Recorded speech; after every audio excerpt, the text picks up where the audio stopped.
We're about ready to get started. If I could just have everyone take their seats.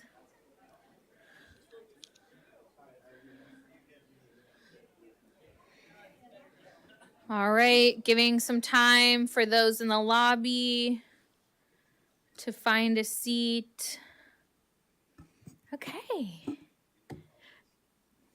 Mute your phones. Yes, it's a good idea. Well, good evening, everyone. My name is Madison Davis. I'm the president and CEO of the Brisbane Chamber of Commerce, and it's my pleasure to welcome you to our annual State of the City event. Tonight, we have the opportunity to hear directly from Mayor Cliff Lentz as he shares an update on how our city is progressing, its accomplishments, its challenges, and its vision for the year ahead. I'd like to begin by thanking the City of Brisbane for its continued partnership in hosting this event. We are grateful for the collaboration that makes tonight possible. And I also want to extend a heartfelt thank you to our event sponsor, South San Francisco Scavenger Company. Please join me in giving them a well-deserved round of applause.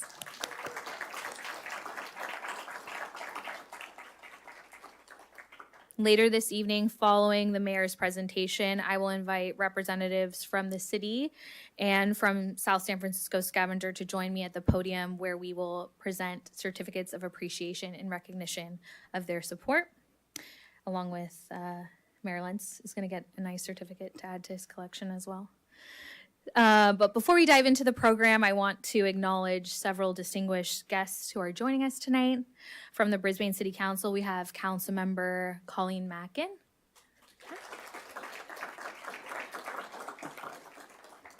And Councilmember Frank Kern.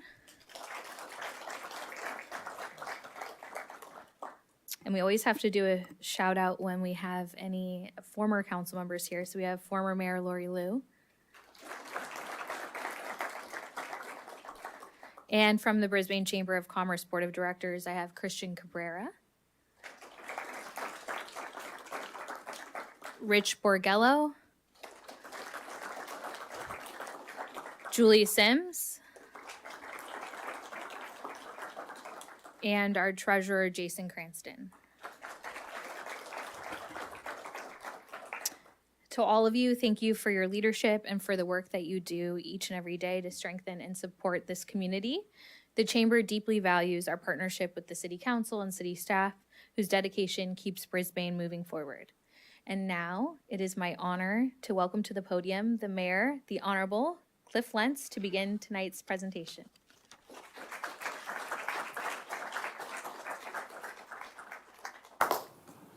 All right, so I'm going to speak with this mic, and hopefully everyone can hear me.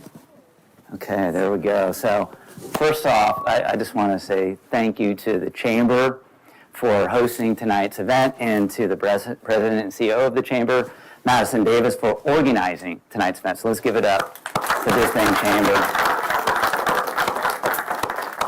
Thank you, Madison, for acknowledging all our dignitaries here this evening. There's a couple folks who I also want to recognize tonight. My wife, Karen Lentz, who's the president of the Brisbane School Board. And we also have Michael Milliken, who is our interim superintendent at the Brisbane School District.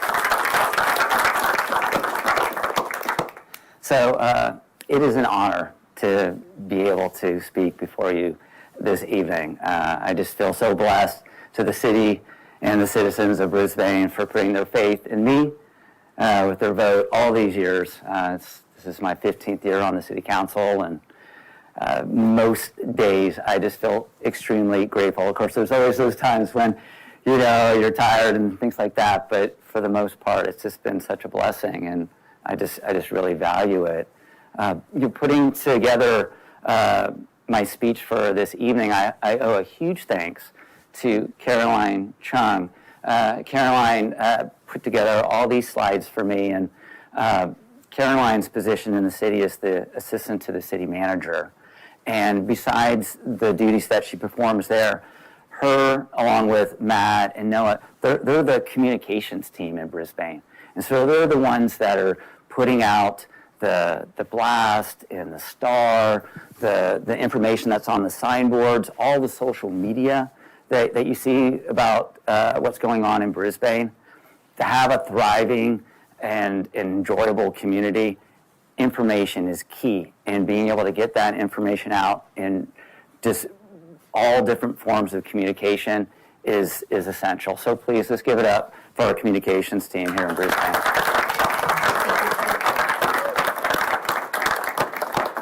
All right, so Caroline gave me this little clicker thing, and I guess I'm supposed to hold it for a little while so it'll wake up. Okay, so let's just see what happens here. There we go. Okay, so I started with this slide coming home because, at the beginning of the year, a lot of us, we were seeing just these horrific scenes from the fires in Southern California. And our Brisbane firefighters went down to SoCal to fight the fires and help the victims of those fires.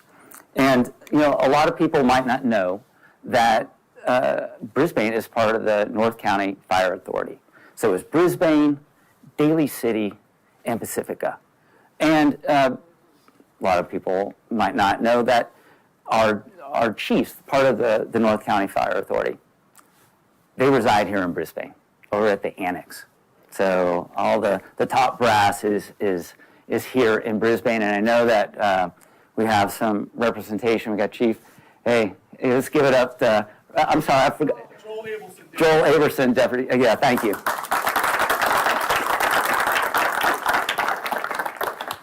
So though the fire was far away down in SoCal, it also had an impact on Brisbane. It made us want to be more fire resilient, more disaster resilient. And so we started getting rid of fuel loads in Brisbane, more so than what we've done in the past. We activated CERT training. It happened here in Brisbane.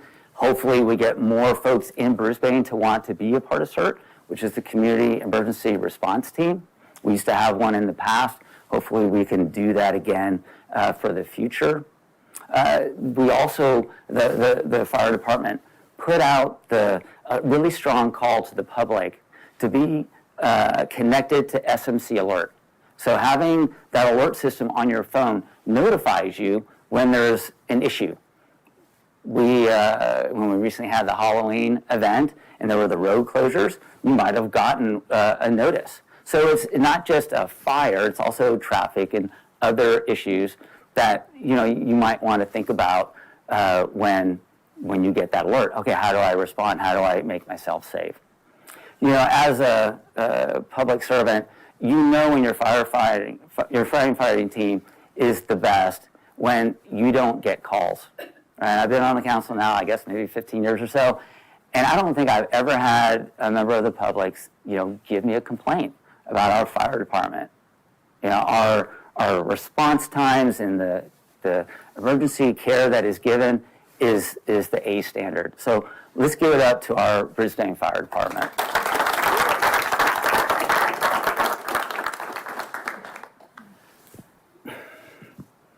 One of the,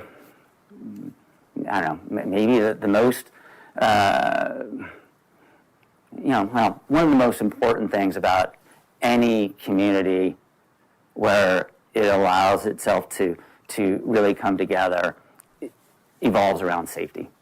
Right? Safety is always talked about, here in all the elections across the country. We are so blessed to live in a safe community here in Brisbane.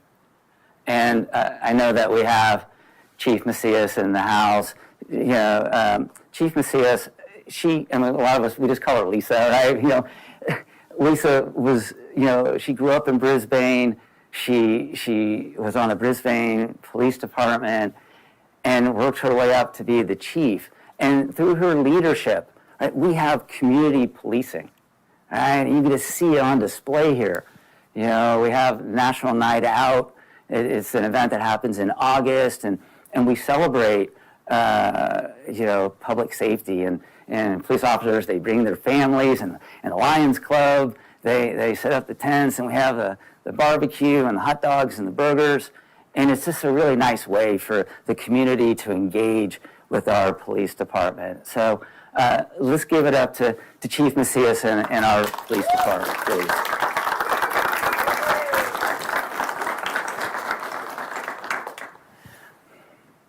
another part of our safety umbrella is Public Works. And in Public Works, they're kind of like the unsung safety heroes, right? They make sure that, the water is safe, our roads are safe. When there's a disaster, they are there. Public Works, I mean, they're the first people to show up and typically the last to leave. I want to acknowledge our former city engineer and public works director, Randy Bro. He recently retired. He was here for 20-something years. He still lives in Brisbane, and he gave his heart and soul into the job, and he touched a lot of people. And when you just look around town, you can see so many things that Randy did that made the town better. So if we can just give it up for Randy, I know Randy's not here. He's probably on some boat fishing, but we'll send those good vibes, so maybe it'll help him catch a big one. A valuable person leaves, a new valuable person comes in, and so we have a new public works director, city engineer, and is Maz Borguinia. I get it? All right. So give it up for Maz. He's been on the job for a little over a month, and he's just fit right in. And I'm excited to work with him on so many of the projects that we're going to be tackling in the near future and beyond. So, speaking of events, so who went to the community day in the park? Right? Wasn't that an awesome event? I mean, it just showcases what Brisbane is all about. Yeah, we come together as a community and just sharing the joy. There's amazing activities, the derby, the nonprofits having their booths. Everyone's having an excellent time. But that isn't easy to pull that gig off. Right? It takes just a lot of planning and working together. Our Park and Rec department is top notch. And I know we got some Park and Rec commissioners in the house, and so Park and Rec, they bring the joy. They bring the joy to the town, and that many times we rely on the safety parts and making sure that we turn on the water and we can drink it and all, but the things that we remember are the events. One of the great events that's coming up next month is Festival of Lights, and I don't know about you, but I think Festival of Lights might be my favorite event in town. Last year I really made an effort just when I was there to step outside a little bit and just observe and just see, all the kids running around and people singing and families together and just really having an excellent time. We had that dance thing. Exactly right. So, and so I'm going to put that out there to all of you to, if you go to the event, just take it in, just step out of your zone a little bit and really embrace what the Park and Rec department is offering. Besides these events, they're also really important, providing programs and services to youth and seniors and everyone in between. But like I said, to put these events on, it takes coordination and a great team. I see that we have in the house Park and Rec Director Noreen Leaks, and let's give it up to Noreen and the Park and Rec Department. All right, I'm gonna get something to drink here because if I do too much talking, I'm gonna get a little dry. So, all right. So I've talked a little bit about some of the departments in our local government. But, bringing the joy isn't just government, it is also the people, the residents of Brisbane. And in Brisbane, we have some amazing nonprofits and individuals who just step up and give back to the community. Like the Lions Club, and I got the Easter egg hunt and the pumpkin patch and the Christmas tree lot and vaccinations and eyeglasses and all the money that they give for scholarships, partnering with the chamber, right? Is this teamwork, this partnering. We have the Brisbane Village Helping Hands. They were amazing during the pandemic, partnering with the Lions Club, helping folks in need, especially our seniors. That's what the folks at the Brisbane Village Helping Hands, that's who they focus on. We have the Mob helping young families, Best PTO raising money for the school district, San Bruno Mountain Watch, doing the God's work on the mountain, and some of these folks have been around for a long time, contributing. Today when I went for my run, I was at Corey Road, and I see Paul Muscal, with a rake and a shovel, and he's moving these rocks, and like, hey, I want to make this area by the entrance of Corey Road beautiful with native plants, and an excellent work that he's done at the frog habitat. I mean, these are blessings that we all take in and enjoy, and so. Can we give it up to just all the nonprofits and those key volunteers?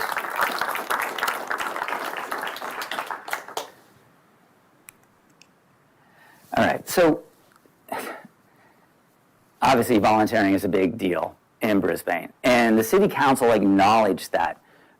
In the summer, we had a goal-setting workshop, and we chose certain things that were going to be top goals for us. One of which was volunteering, creating a better system so that people could, with whatever interest that they have, to tie into something that the city was promoting, so that they could give back. And so the person on our city staff that's leading that effort is Christina Fernandez. She's our new assistant city manager. Let's give it up for Christina.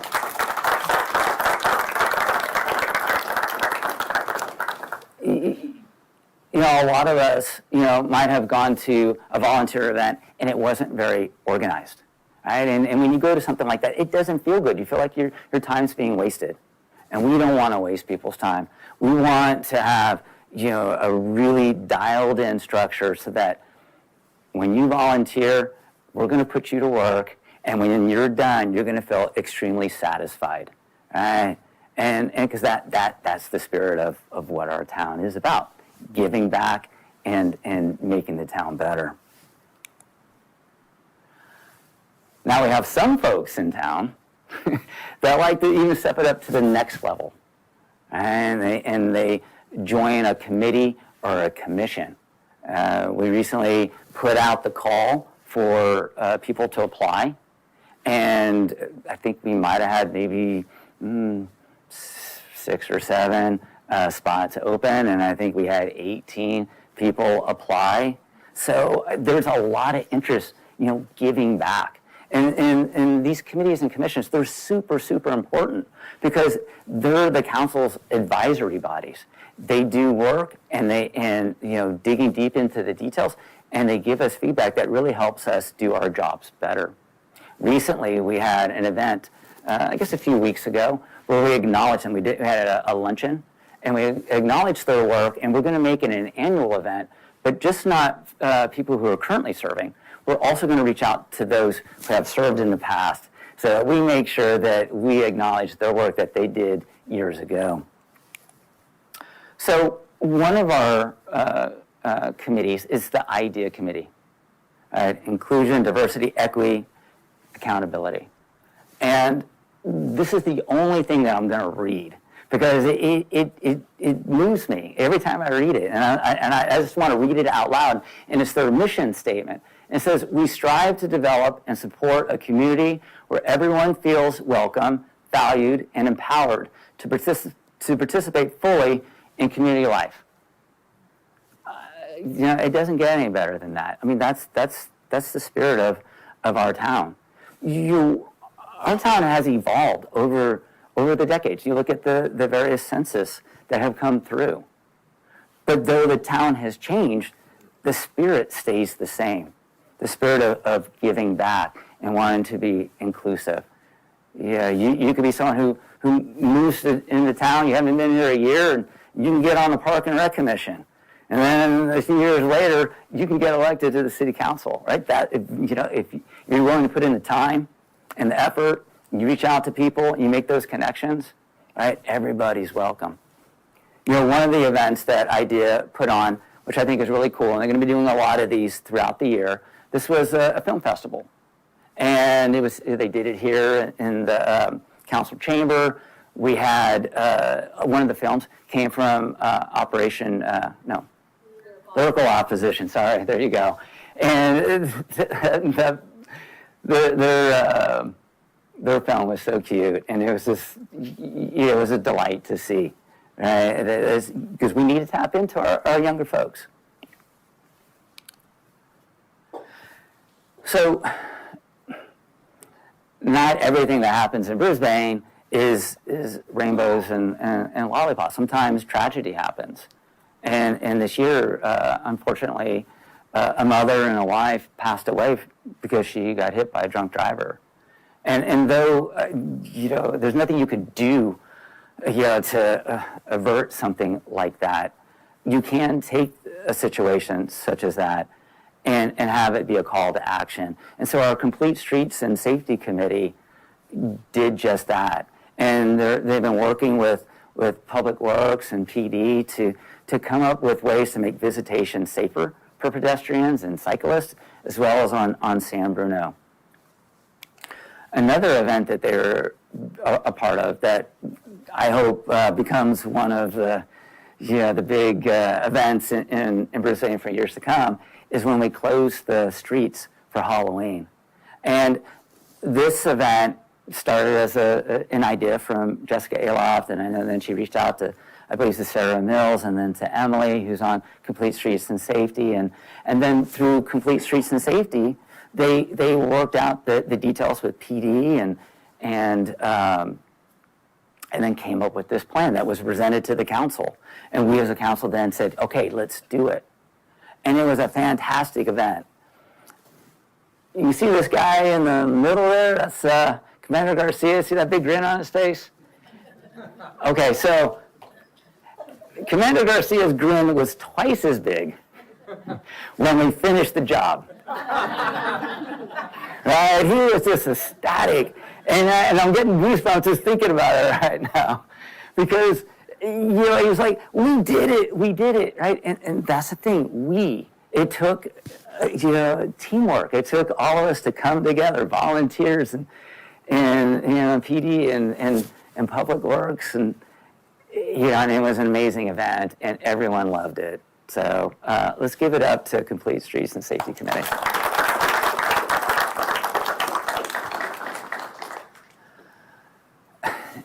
Open Space and Ecology Committee. These folks have been working their tails off, I don't know, probably at least 20 years now. I mean, it's been around a long time.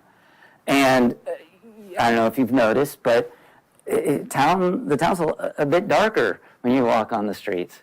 And that feels good. Right? We live in a safe community, so thank goodness that we can have that occur, because it's important for our bodies and for the animals that live in the area to have things be more like how they were before everything got so modern. It's good for our health. But the OSEC, I don't want to say OSEC committee because that's part of the thing, but OSEC, also has been involved in REACH codes and the coastal cleanup, and one of the big things that they started back in the day that has just provided so much fruit for the city has been our open space plan. So you see all these blue chunks, right? Those are city-owned parcels. And those parcels are dedicated open space, right? They will be open space in perpetuity, right? To protect the natural habitat, to provide an opportunity for all of us to go into nature and enjoy it. There's some wonderful trails up there, and I'm just going to put out a little,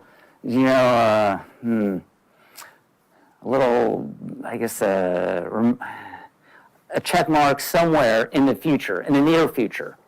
We're going to make a dedication to someone who was very instrumental in the trails that are in the Brisbane Acres. Something that's long overdue, and I'm super excited to be a part of that. And I hope a lot of you, when we make the announcement, you come on out.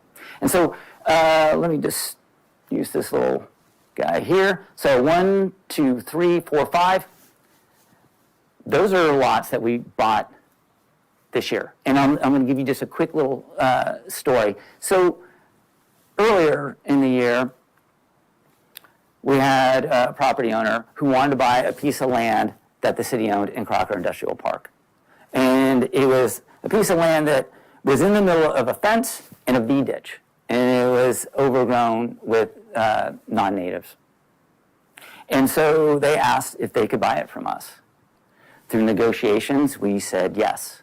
And they gave us, I think, a little over $700,000. And so the council, though, made a promise to the public. We're going to buy this land, but we're going to use it to buy habitat. We're going to use it to buy land that you would be proud of to have as open space. And so our city manager, Jeremy Dennis, like a dog on a bone, he started making the calls, knocking on the doors, and he got five property owners to say, yes, we will sell. One of the property owners said, I will give a donation. That was Caroline's auntie. So, right, which is it's a small world, right? So this is our dedication to the mountain. The mountain's our mascot. It's connected to us. And so can we give it up to our city manager, Jeremy Dennis, for making those purchases happen? And can we give it up to the Open Space and Ecology Committee for all the excellent work that they do?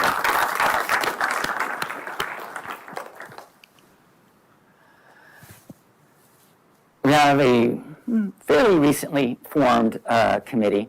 It's the Public Arts Committee. And a real brief story there. It originally started from a person having an idea, Kevin Fryer. He was on the Park and Rec Commission, and he pitched this idea. Hey, other cities are doing these public art ordinances. 1% of construction fees can go towards public art. And so the city council said, yeah, okay, Kevin, you do it. And so Kevin, being on Park and Rec, he partnered with Karen Lentz, and the two of them had this subcommittee, and they started doing the work with the Park and Rec department. Came back with a game plan that the council then adopted. But these things, you start with the kernel of an idea, and it keeps growing. Recently, the committee created a master plan, and we really, really needed that. Thank you for the leadership of Madison and Terry, and also Karen Cunningham, a former city council member, for getting that to where it is today, which then enables us to go out and pick sites that are appropriate for having great art. And so some of you might have gone by the stairway at between Alvarado and San Benito. I drive past there almost every day, so I've been seeing the progress, and it's amazing where it is right now. I mean, you can see here on the right, that's a current picture. Eventually, it'll look like this photo going all the way up. And former council member Karen Cunningham besides being on the Public Art Committee, she also was on our CCAG. She was also our CCAG representative. And she was able to get funding to build the stairway. And then we partnered that funding with public art money, right, to make it a gorgeous stairway that's also very functional. So now the kids, when they're walking down San Benito, they don't have to take that really dangerous S-shaped street curve, right? They can go down the stairs and then go to school. And so this is where you're partnering. You're trying to find those ways where you can come together. And this is just one of what we know will be many amazing public art pieces in Brisbane. I think right now we got about $4 million in the kitty. And just imagine future development that occurs in Brisbane and how that pot of art gold is going to grow and then come out in so many different ways that motivate us and excite us. So let's give it up to the Public Art Committee. All right, so this is Crocker Park Trail. And a few years ago, we passed we put together a master plan for the site, but there was one little piece that we still needed to figure out, and that was the CEQA requirements. And so right now we're in that process. What I've been told from staff is that sometime in perhaps late winter, early spring, we're going to get that finalized. And then once that's finalized, then the Park and Rec Commission can start working to bring forth recommendations for amenities on the trail. We have a couple of benches here and there, but not a lot. And we know through our engagement with the seniors, we've been doing this age-friendly workshops, and there's a desire to have benches, and the Public Art Committee is talking about having benches that incorporate art. So then, right, we're starting to all work together and finding those ways that provide function and beauty. So that's one project that I'm looking forward to getting feedback from our Park and Rec Commission. The other is this area here that's in the dotted white lines. So that's out at Sierra Point, and that's land that the city owns. Right? We own some really nice real estate out at Sierra Point. And so we've hired a consultant to create a master plan. In order to get funding, you need to have a master plan.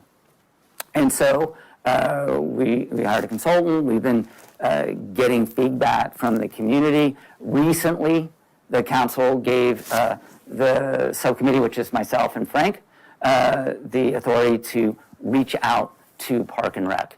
Because really, if we're going to create a park, and the area that we're focused on is this area right here. This is parcel R. So if that's going to be a new park, we should be working with the Park and Rec Commission. They should be, providing that insight because that's what they do. That's their passion, right? And so bringing that feedback to us. So I'm super stoked to work with them and see where they come with their ideas. So let's give it up to the Park and Rec Commission, please.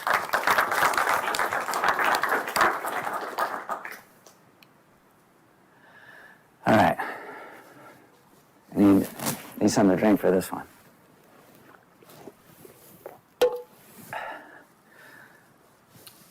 So we have three major potential developments in our community. They're big ones, right? And so 2025 is kind of like the year of teeing these things up. 2026 is going to be the time when we're going to start to, get into the weeds. All right. And so, first project, the Corey Innovation Center. So the developer came to the community and they had a project. It was 1.3 million square feet for a distribution center, and they did their public outreach and gathered feedback. Realized that maybe that isn't what we want to do, and then they came back with another project that was approximately 700,000 square foot advanced manufacturing with approximately 200,000 square foot data center. They got additional feedback and now have come with a third potential project, and that's approximately 900,000 square foot advanced manufacturing site. And so starting next year, that project will go before the Planning Commission. And people need to show up at the Planning Commission meetings, because that is where the public gets the opportunity to start providing these comments, where the members of the public who happen to sit on our Planning Commission can start asking the questions, right? Whether it's, dealing with the environment or pollution or traffic, right? We need that feedback. We need that back and forth. And it's really important for the council to hear that information so that when it comes before us, we have a foundation to go off of. Another project that is in the works, and I believe it was submitted to the planning department, is, John, is that correct? Is the, all right, so there's this project right here. This is Health Peak's project. On the other side, right there, Health Peak bought that site a few years ago, and currently has a couple buildings on it and a big parking lot. But it also has a swath of surface parking. And so they've come forth with a project where they want, I believe it's 3 buildings and a parking garage. All right, so that site, what they're proposing, is almost 700,000 square feet. So again, the Planning Commission will hear those, will conduct those hearings and gather input from the community and be able to give a recommendation to the full council. And then, of course, the Baylands up here, right? And what I like about this photo, it shows Brisbane, the current Brisbane, and the Baylands. It's going to be part of our city. And right now, it's a vacant piece of land. In a sense, we are going to be planning for a new city, but it has to be part of our community too. Right? So that's going to be a really interesting, set of circumstances that we have to work together with. It's going to double the size of our residential. It's going to double the size of our commercial, and there's great modes of transit there. We want to make sure that we're having a zero carbon, eco-friendly type of development. And we want to make sure that the neighborhoods that we build out there, have the same opportunities that we have too, right? That's one of the greatest things I think that we can give to this development is how we treat ourselves and how we come together. So,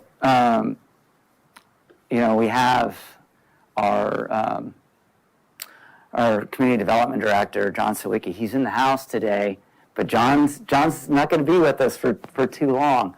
But when I was on the Planning Commission, John came to Brisbane, and I really leaned in on John's expertise on planning issues. Whenever I needed something, John was able to get me that information. He's always had Brisbane's interest at the forefront, and we're gonna miss him. I mean, here we have these 3 major projects, and John's gone out to to enjoy his life, right? That doesn't mean we're not gonna sorely miss him, but we have to thank him for the years that he's given us. So can we please give it up to John?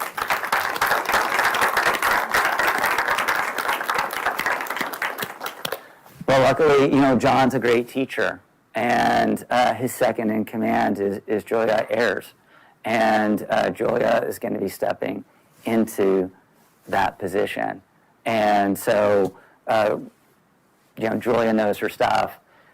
We have Measure JJ, which lays out what's going to happen in the Baylands. So we've already kind of provided the path. But still, there's going to be a lot of work to do, and we're going to be leaning in on Julia. But she's up for the task, and looking forward to having her be in that position. But first line of defense for the council is our planning commission, and I'm really looking forward to having them contribute their recommendations to help the council as we design and ultimately finalize these plans. So let's give it up to our planning commissioners.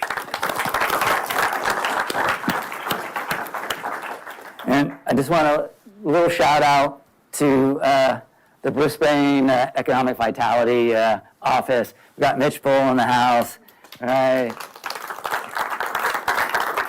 So we got a new branding, and I remember when I first got on the council, this was 2009, we're dealing with the economic, meltdown, and it's like, okay, we need to form an economic development subcommittee.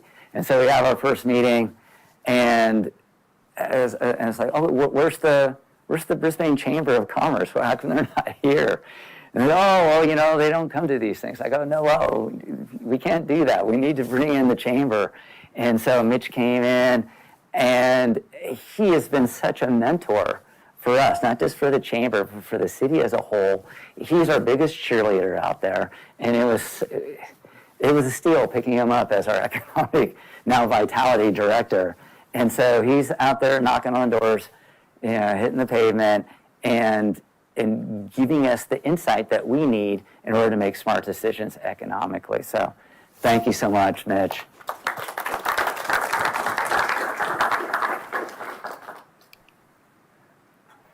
All right, so if any of you aren't doing anything tomorrow night, we got a really fun meeting here. The Brisbane City Council's got a meeting, and it's going to be about 70 Old County Road, right? The old B of A site. And so the City Council purchased this property a few years ago, and we need to do something with it. And we purchased it so that we could have control over the property. I mean, it's hard to tell property owners what to do. We can zone, we can do that, we can provide incentives, but we can't make property owners develop. But if we own the property, well, then it's on us. And so we hired Good Cities, and they've been working with the community, gathering feedback. And so this is, some of the events. And so tomorrow night, they're going to present. And if you were at one of the workshops, I highly recommend that you come and voice your opinions. It's so important for us as a council to make sure that what we put forth represents the will of the community. So looking forward to that. Let's see. So our youth are amazing in Brisbane. And, one of the earlier slides showed Sebastian Bousquet. He was the Youth Volunteer of the Year, and he's part of the YAC, right, the Youth Advisory Committee. And these young folks, they are our future. And thank goodness that we provide the structure for them to volunteer so that they can give back. They're amazing young folks, and sometimes people, older generation thinks, they're not, kids aren't like how they used to be, and we used to do this and we used to do that. These folks do it and beyond. And so let's give it up to the youth and the next generation of Brisbane.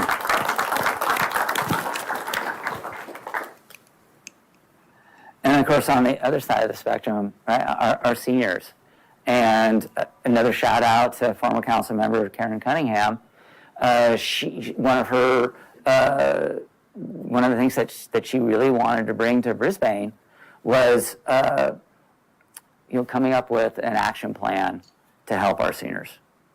The county provides services, the city has been providing services, but what we've been able to do, which has been led by Nicole, and Noreen at Park and Rec, is to come up with a game plan, a strategy that helps seniors deal with shelter, deal with food insecurity, deal with loneliness, have activities to do, be able to give back, right? It isn't just about what can we do for seniors, but how can we create a system for seniors to give back?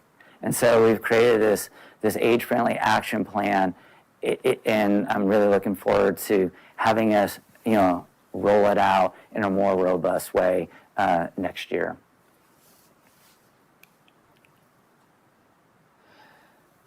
So just recently, we had a visit from Peter Johnston.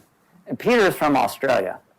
And he is a member of the Lions Club, and I know we got some Lion folk in the house today. And so he's the chairperson, I believe, of the Clem Jones Foundation. So back in the day, Clem Jones, he was a mayor of Brisbane, Australia. He was a governor of Queensland, maybe New Queensland. I'm not exactly sure how it's titled. But he would come to Brisbane, or he'd come to the West Coast, but he loved Brisbane. This dude, he just loved our town, and he'd hang out with Michelle's dad and mom, and he just, for whatever reason, he loved our little community. And so he would make connections, and we formed a sister cities relationship. But over the years, it's kind of waned, and now it's non-existent. But Peter, he wanted to rekindle that. And so at our meeting tomorrow night, we're going to be looking at this letter that will be signed by the mayor, and hopefully the council is in agreement to reestablish that sister city connection with the city of Brisbane. In 2032, Brisbane will be hosting the Olympics. And Peter, he wants to set up something where that torch comes through Brisbane and eventually makes its way to Brisbane. So I think that would just be so cool. All right, so last thing. All right, so a lot of people ask the council, what's the fiscal health of our city? And we got a lot of business folks here, right? This is the Brisbane Chamber. Our fiscal health is very, very strong. Now, we do have some capital projects that we need to address, no question about that. But the overall fiscal health, from the general fund is super strong. And so I want to just go through it a little bit with you. So you see these numbers here. They're in red. Red is not good. Red's not good. But these numbers here are projections. So every year, right, our finance director, Carolyn Yoon, she does her best to come up with what she thinks will be our operating budget. And she's very conservative. One of the goals of the city council is to be very prudent with how we spend the taxpayers' money. And so these numbers here are just projections. We anticipate that we will spend more than what we take in. But again, very conservative numbers. But what actually occurred is down here. These are the actuals at the end of the fiscal year. And the city has a fiscal year. It starts July 1st, ends June 30th. Most people, right, when you do your taxes, it's the full calendar year. We have a fiscal year. So we were in the black. So instead of being out all this money, we wound up having more money come in than what we spent. And part of the reason is that our department heads and our staff, they're very diligent with how they spend money. Right? They hear the council. We're very prudent, and they're not a use it or lose it type of staff. Right? They spend the public's money wisely. We also have money that comes in that we might not have anticipated, or because we have to be somewhat cautious, we can't hang our hat on revenue that comes in, and then if it doesn't, then we have egg on our face, and we don't want that. So what happens then we have this ending fund balance. And so over the last 3 years, it went from 15.6 to 17.2, 18.4. Now, that doesn't mean we have like $18 million to throw a big Super Bowl party. No, we don't. A lot of that money is restricted. And it's restricted because the council taking prudent measures to safeguard in case things happen where we might need the money. So we have this reserve policy created by the council. Recession reserve makes sense. Unanticipated events and annual fluctuation. Things happen, right? We know that emergencies happen, storms happen, companies leave, we lose their property tax revenue. So we plan accordingly so that if problems occur, we have money in reserves to cover it so that we can continue to provide the programs and services that our community wants. Then we also have other restricted funds. But bottom line, this is our available fund balance. So these are non-discretionary funds. So 22-23, it went from 990 then to 1.8. Currently, 3.9, so almost $4 million. So where's the city going to spend that money? Right? There's a variety of things that we can't. In the past, the city has paid down our pension obligations. A lot of people in town have said, hey, what are you going to do with the old library? How come we can't utilize that? Well, we got a leaky roof and we have some ADA compliance issues that we need to deal with.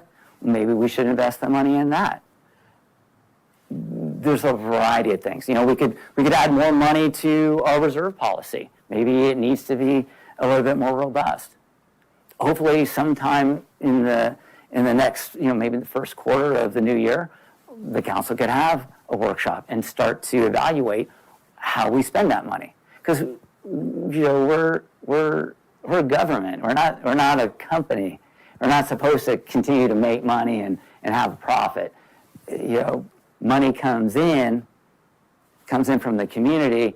We're supposed to spend it appropriately and prudently back into the community. So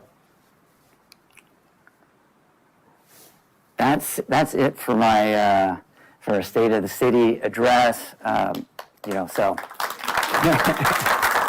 thank you. As you can see, our city is so well positioned. If you took the lens of sustainability, you look at economics and the environment and equity, right? And they all are working in harmony with one another. That doesn't happen by chance. That happens by people coming together and working at it and working hard at it. And so we live in an amazing community, living and working. And our future's bright, but it's that way because we work at it together. So again, thank you so much. And if anyone has any questions, I'll come by with a mic, questions. and if you have a question, I'd be happy to come to you with this so people on Zoom can hear. Does anyone have a question we they got want to a ask shy crowd. the mayor? Okay. Okay. I'm going to ask this.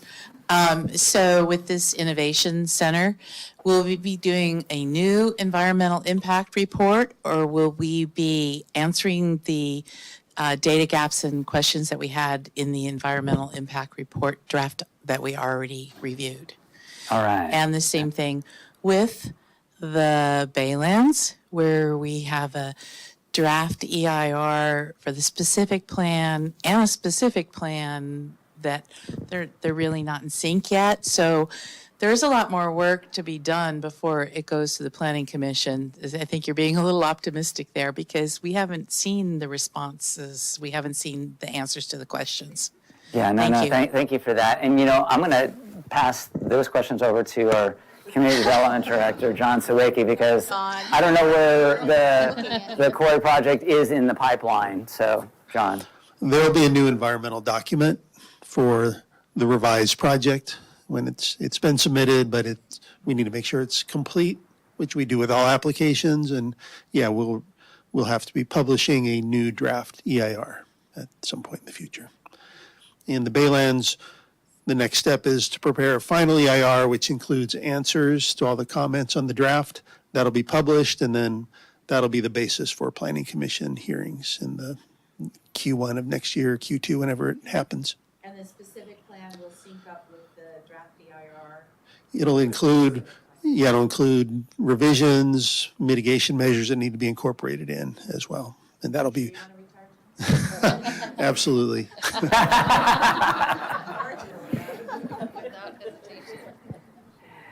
Anybody else? Julie.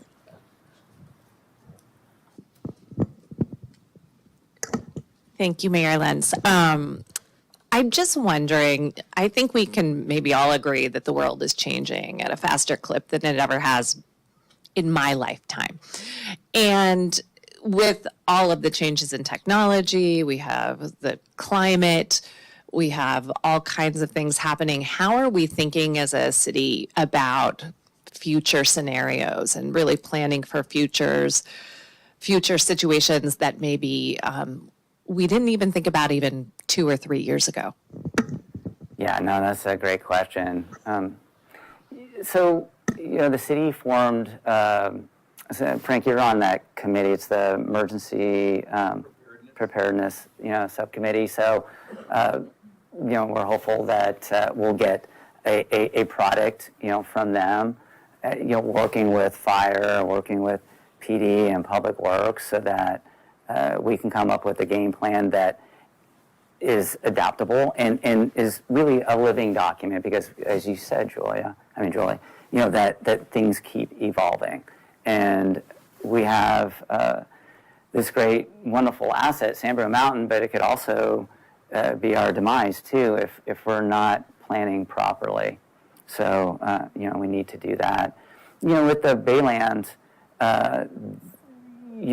if we're looking at a place where we can make an impact on reducing, carbon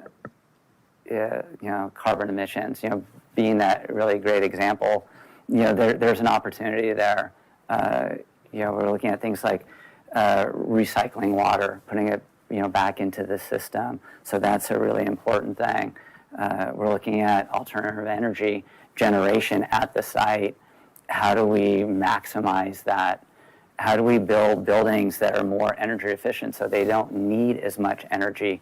OSEC, came up with, REACH codes that, were beneficial, though there's been some legal challenges to that.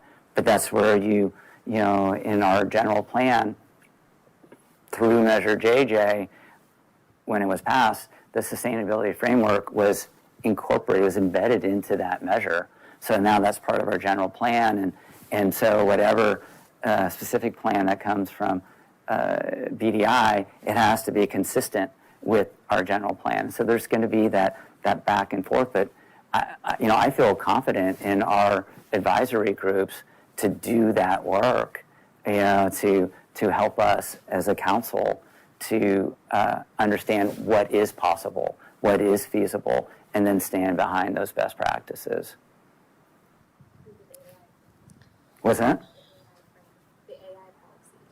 That's right. Okay, and I'll let people on the Zoom see if they have any questions as we come over here. Hi. I'm going to take off my Park and Rec hat and put on my citizen hat because I think what's been affecting a lot of people in this town are just rising costs.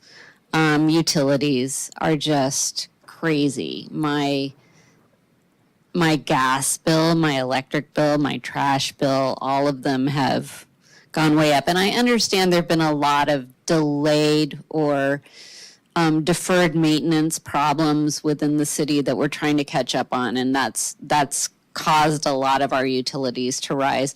But I'm just wondering what the city's doing about affordability in our town, because everything's too expensive. And, seniors are getting squeezed, but I really feel bad for young families, people who don't own their houses. Anyways, just a general question about affordability. Yeah, the last election that occurred was all about that. And so I think it's a wake-up call for all local governments. Yeah, how do we bring forth affordability to our community members? We know that some members are fine, and we know that there's some that are not. Recently during the shutdown, there was a meeting that we had here in Brisbane, and it was the North County mayors have been getting together every quarter, and when the SNAP payments were cut off, South San Francisco and the city of Millbrae, they stepped up and they purchased grocery gift cards for those in need. And so, what can we do? I mean, we're a small city, though we do have this available fund balance. Could part of that go to our most at need people in regards to food insecurity? Perhaps, during the pandemic, we received some funds and we helped those who were falling behind in their rent, and we were able to help them out. It's definitely something that we do need to address. We can't just say, oh, it's for the county to deal with, or it's the federal government to deal with, or state. I think we need to have that discussion at the local level and stay within our means and see what we can do. Having this Pathways 101, this volunteer network, I could see us, implementing that. Sometimes it isn't about, giving someone money to do something. Maybe it's, okay, let's get some volunteers together and maybe we can fix something together. And that helps accomplish the same goal. So, and I know the Brisbane Lions Club, they're all about, doing that. And so, yeah, it'll come from all of us. So, the utilities, I mean, that's PG&E, right? So, PCNA. Oh, okay. So that's PG&E, piece. Oh. Okay. Oh man, is that better? Oh, okay. Okay. Was I a little low during the? Okay, sorry about that. Anyways, so we're the water company, and back in the day when costs were going up, we wound up subsidizing Brisbane folks. We had some money from development, and we used that to keep the prices low. But then there came a point when we couldn't do that anymore, and it was a really hard decision on the council, and we had to raise the rates. And unfortunately, those rates are going to go up again, and it's going to be steep. And a lot of those costs come from SFPUC, in the sewer. And I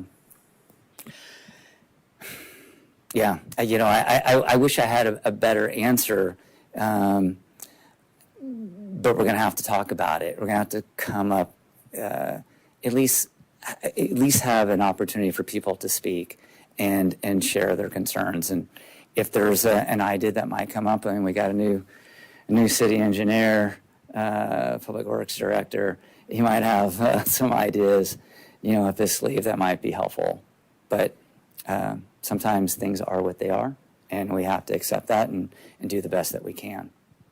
I will add, though, for the Brisbane Rental Assistance Program, Mayor, that you alluded to, there is still funds available in that. It is for tenants who have fallen behind in their rent, and the council did adjust those eligibility requirements, so it's not due to COVID impacts, but just financial impacts. So that information is on our website at brisbanestate.org/rent assistance. There's about 18,000 remaining.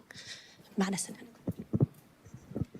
I just thought you might want to address a program that the city had that gave funds to people in our community to improve their homes.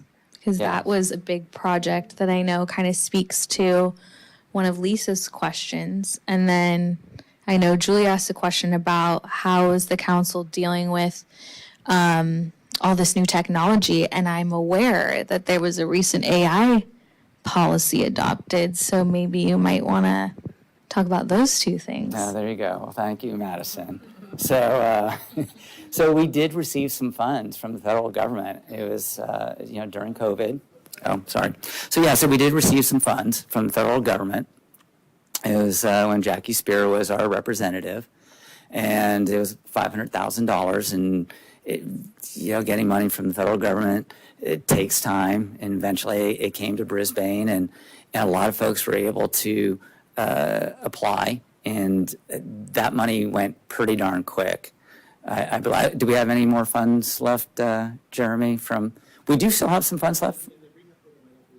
No, but it helped folks to repair roofs, provide better access to their homes. I mean, as you said, Lisa, right? Costs have gone up. Construction costs have gone up, and so being able to have that assistance was like building affordable housing, because it kept folks from having to leave. It allowed them to stay in their homes. One of the things that we did bring to council a couple of years ago, and I hope we can bring it back, and that's partnering with Rebuilding Together. And so where you take city money and you multiply it 2-3 times with the money that Rebuilding Together can get from the greater community. And we get folks in Brisbane who are in need of these repairs. They're at a certain income level, or they're just getting Social Security, and they're able to, through volunteers and this money, able to fix that sink, replace that kitchen, provide handrails and other safety things that keep them safe and secure in their home. And then regarding the AI, so we had a meeting, I guess, a couple of months ago, and staff unveiled how they're incorporating AI into making government more streamlined, more efficient. That doesn't mean that it's going to be not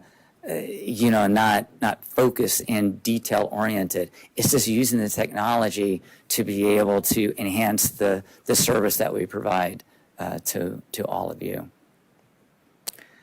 All right. Any other questions out there, Michelle? Lisa brings up a good issue about the utility bills, and one of the big items on our utility bill is stormwater management. And one of the things that I have seen a lot of lately is where we are overbuilding and overpaving. And Brisbane is a hill, and water flows downhill. And it's not soaking in because we've paved it over. And then the whole city has to bear the burden of that being stormwater. And we build these, catch basins on the main street and on the side streets that take out necessary parking to act as a catch basin when it's already way down the hill. And we should start looking at ordinances about permeable pavement and floor areas, lot area ratios, and not overbuilding and not overpaving. Just in the last couple of months, several properties on the block of Monterey have completely paved over their entire property. And there's nowhere for the stormwater to go to seep into the ground and charge the groundwater. And instead we get incredible runoff, and it gets faster and faster as it comes down the hill. And this is where we need to think not just, these big developments, but what's happening individually around Brisbane, and I know a lot of it's the state trying to cram housing down our throats, but there's a lot of things that we can do as a city to mitigate that benefits everyone. And we need to start taking a hard look at that, because climate change is real. And we're running out of time. And I won't be here to see it probably because I'm getting old, but think about your kids and think about paving over everything and what we've done already where we channel all the water into these channels and it doesn't get a chance to soak in. And then we have to pay big bucks to have it processed or, for the city of San Francisco who's just sticking it to us because they can over sewer. So we really need to take some steps on the micro level. People cutting down trees all over the place, that increases global warming instead of trying to manage them better.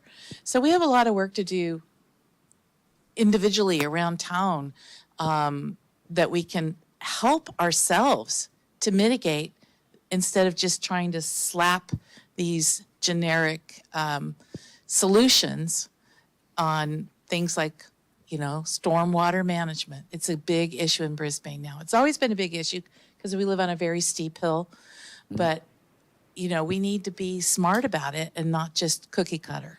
That's how I feel, and I wish the Planning Commission, the council, and all of it were more proactive about seeking better solutions. We have to remember the whole lower part of Brisbane was the bay, and so we have high groundwater, and we need to deal with it. We have sea level rise, we have increasing high level storms, and we need to take defensive action, and part of that we could legislate. Thank you. Yeah, no, thank you for that, Michelle. Yeah, you're right. There has been some laws from the state that basically require us to allow certain types of development, housing development to occur. But in regards to stormwater stuff, that is above my pay grade, and I know we got Maz in the house, and he's new to Brisbane. I don't know if you want to tackle that one, Maz, or.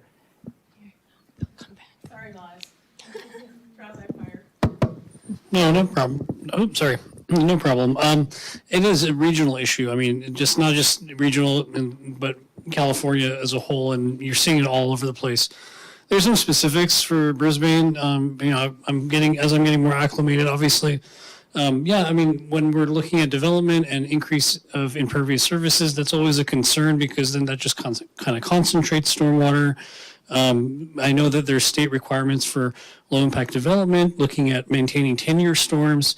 There's the bigger conversation of whether the 10-year storm of today is what was modeled previously. So there's other things on the higher level that we need to really consider and look into. I know some of the soil conditions can be a challenge for us here too, because even if you go to a pervious surface, if you don't have the infiltration rate, it won't really, it doesn't help, unfortunately. So you're right. There's a lot of different things that we have to look at and consider. So that's what makes it fun, and I guess for me, job security.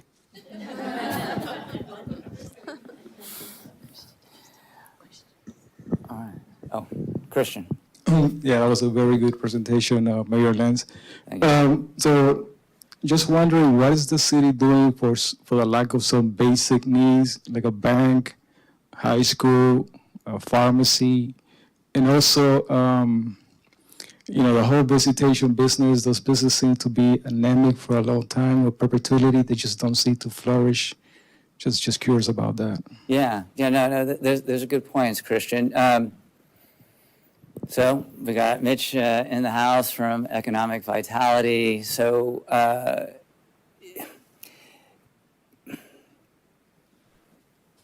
having businesses come to Brisbane, they have their formulas.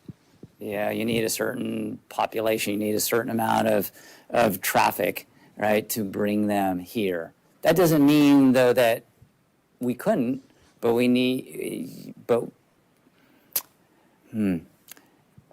but the conditions need to be right for that. But one thing that we can do, and we're going to be setting up a meeting with some folks on visitation, some merchants.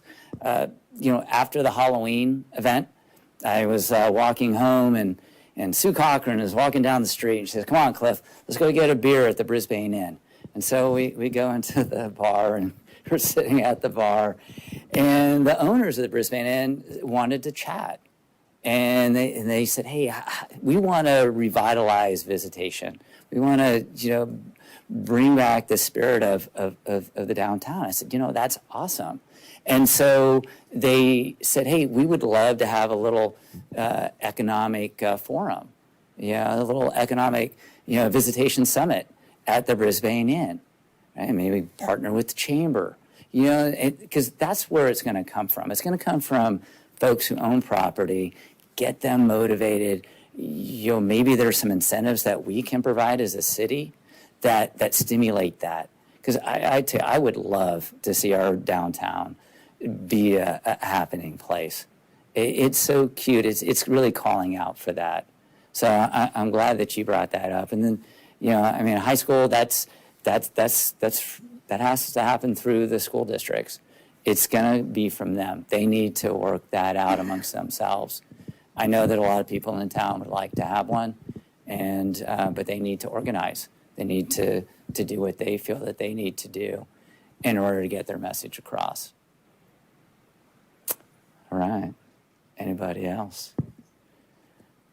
Okay. Well, anybody on Mitch, you wanted to just add a couple words there? Sure. This is Tom, yeah. Regarding a pharmacy, that's one of the biggest, hardest things to get in a community this size. If you've been reading the newspapers or watching television, Rite Aid just went out of business and they closed 700 pharmacies. And CVS and Walgreens are in similar conditions. So the chances of us getting a pharmacy, honestly, are pretty slim. We've had interviews with pharmacies that were in South City. We were hoping to get them to expand here. But part of the problem is we're still under 5,000 people. And that doesn't work to our benefit when you come into the retail economics.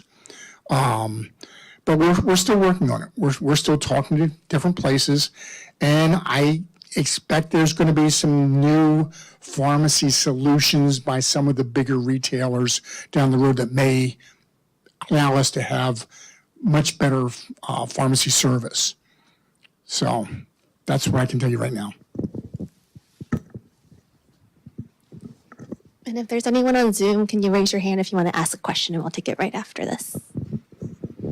I think this might be what you were referring to. I hope I don't get in trouble, but the chamber had a meeting with Amazon, and they indicated an interest in expanding one of their buildings off Bayshore at the VWR site to have a pharmacy that you could treat like Amazon Fresh. So I don't know if any of you have interacted with the Amazon Fresh facility in Brisbane, but you can place your order and then 2 hours later you can go and pick it up. So they're anticipating that there will be something like that possibly in Brisbane, which because of their ability to deliver, they can service a much wider area, and it makes sense for them to use their Brisbane site, but then we benefit because we can pick up orders too, and it's really close.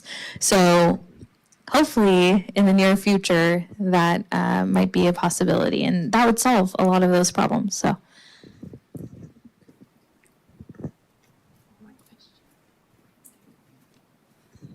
Hi, I feel like this is sort of controversial. I'm still going to bring it up. Recently, Amazon became one of the in-network pharmacy providers for Medicare, my supplemental D plan.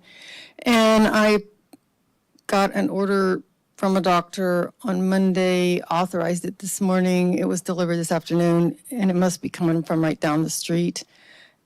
It couldn't even be simpler. Like a few minutes after the doctor placed it, they're like telling me they got it.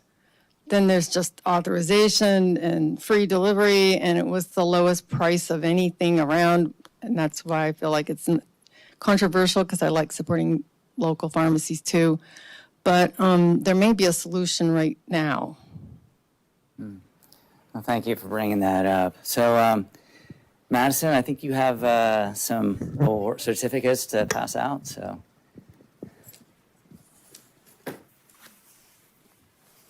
And in the interest of time, I think we can just stay all up here and do one group photo. So please join me in thanking Mayor Cliff Lentz for a fantastic presentation. I don't know how you do that with no notes. That was amazing. Can I give you that? Okay. Well, stand up here with me. Don't go anywhere. And next, we have a few representatives here from South San Francisco Scavenger Company. So if you'd like to come up so we can acknowledge you as our event sponsor.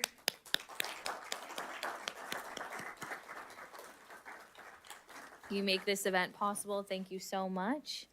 This is for you. You can stand here with Cliff. We can get a group photo. And lastly, thank you so much to the City of Brisbane for your partnership. And Jeremy, if you could come up and accept this certificate. Thank you.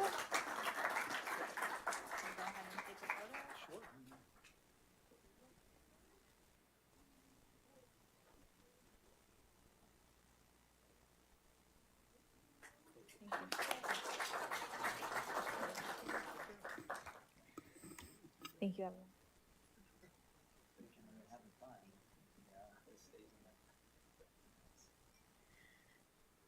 So please don't run home. You're welcome to stay and mingle a little bit. I think we have some more refreshments. Pretty sure we have more wine. So maybe your only opportunity to have a glass of wine in City Hall. Don't miss it. And thank you all for coming.